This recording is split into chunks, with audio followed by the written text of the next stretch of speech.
il estime que le projet n'est pas viable en l'état avec les idées de Jean-Michel Aulas. Voilà, il tranche de montrer que c'est pas John Ghost Textor qui ne se fout pas du club dans lequel il a investi. Salut les gones, alors j'avais plein de propositions cette semaine en termes de questions de la semaine Noël. Au début, je pensais vous parler de la data, de cette idée de John Textor de mettre en place une cellule. Bonne ou mauvaise idée, on y reviendra plus tard dans une autre vidéo. C'est pas l'actu du moment. L'actu du moment, ça aurait dû être ce match magnifique contre Montpellier, au scénario incroyable, un couper le souffle, un match renversant, un régal, le match de l'année, du plaisir pour les supporters et l'occasion de se poser la question si ça pouvait être un détonateur, un déclic pour relancer le projet de l'OL. Malheureusement, lundi matin, tous ces bons sujets ont été balayés par une annonce que personne ne voyait venir. Une annonce qui a coupé le souffle à beaucoup de supporters. 36 ans après son arrivée à la présidence de l'OL, Jean-Michel Aulas quitte la direction du club. John Textor a décidé de le remplacer. Et c'est arrivé par le biais d'un communiqué, d'abord sur WhatsApp, pour les journalistes suivant l'OL, dont je fais partie.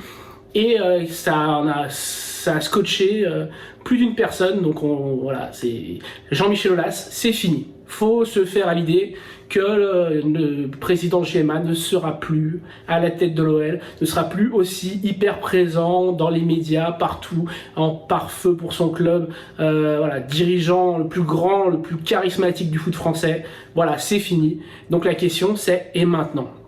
Et maintenant, qu'est-ce qui va se passer?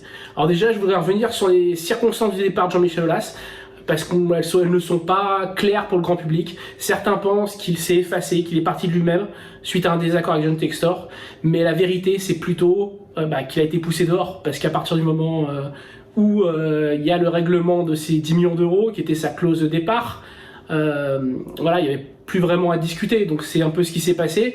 C'est tout simplement le président qui vire son vulgaire entraîneur en faisant sauter sa clause de départ, voilà, en lui payant ses indemnités. C'est ce qui se passe, ça se passe à l'amiable visiblement, parce que sinon John Textor aurait dû payer 60 millions de plus pour acheter les 9% de part de Jean-Michel Aulas, mais Jean-Michel Aulas restant président d'honneur du club, il se trouve qu'il n'y a pas à payer cette clause. Tant mieux pour John Textor, ça veut dire que c'est plutôt quand même relativement bien passé dans les discussions, il y avait des divergences d'idées, notamment sur le projet futur. Moi, ce qui me désole, j'ai vu les réactions sur les réseaux sociaux, ce tribunal, je ne le supporte plus.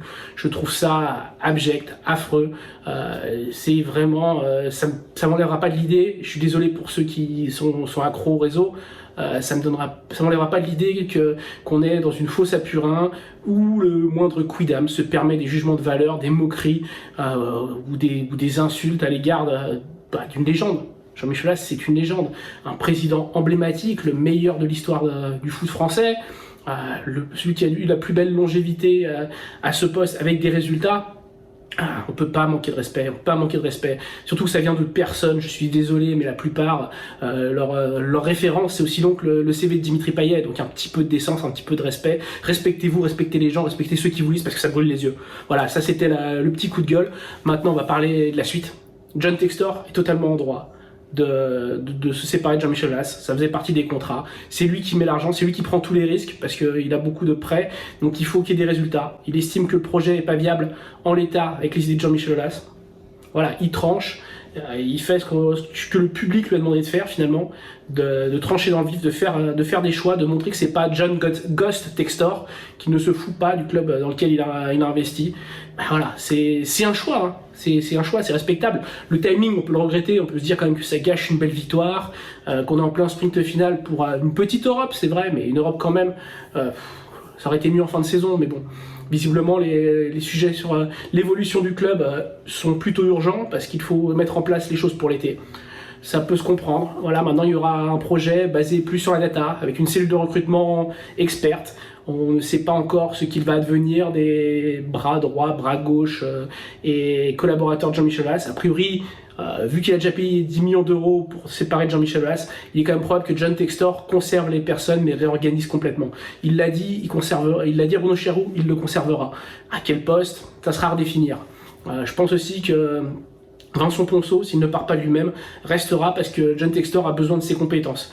Mais voilà, maintenant il va y avoir la première étape, ça va être de recruter un nouveau directeur sportif, un directeur général, pas directeur sportif, qui va tout chapeauter sur place à la place de John Textor. Est-ce que ça sera un anglais, un anglophone? Est-ce que ça sera quelqu'un qui connaît la Ligue 1? Pour l'instant, c'est trop tôt pour le dire. Je pense que la décision a été prise rapidement et là, il va y avoir un petit temps de latence qui va peut-être durer un mois, 3 semaines, un mois, de temps de trouver quelqu'un de cohérent pour le projet.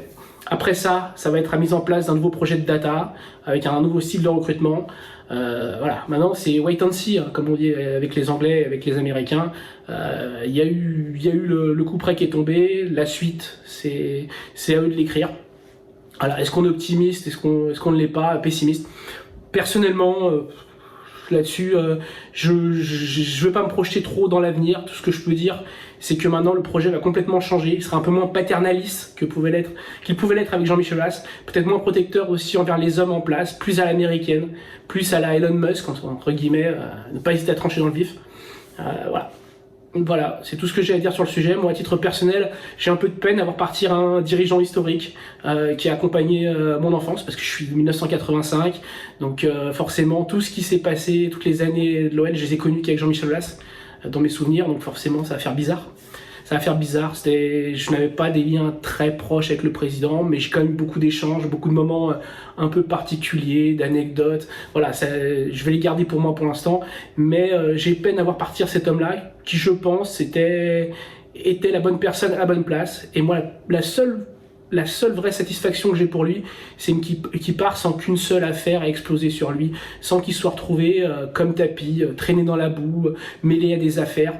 Au final, rien ne s'est passé. Il a toujours su s'entourer pour éviter les problèmes. Et ça, bravo à lui. Voilà, c'est tout ce que j'ai à dire cette semaine. C'était une longue vidéo, mais il y avait beaucoup de choses à dire. Voilà, à la semaine prochaine et n'hésitez pas à vous abonner en appuyant sur la petite clochette, à nous suivre sur le site But Football Club, sur nos réseaux sociaux, même si j'ai critiqué un peu les réseaux auparavant, c'est quand même sympa la plupart du temps, quand il y a de la bienveillance, quand c'est juste pour se moquer, bah tant pis pour eux. Voilà, c'est tout pour cette semaine, à la semaine prochaine.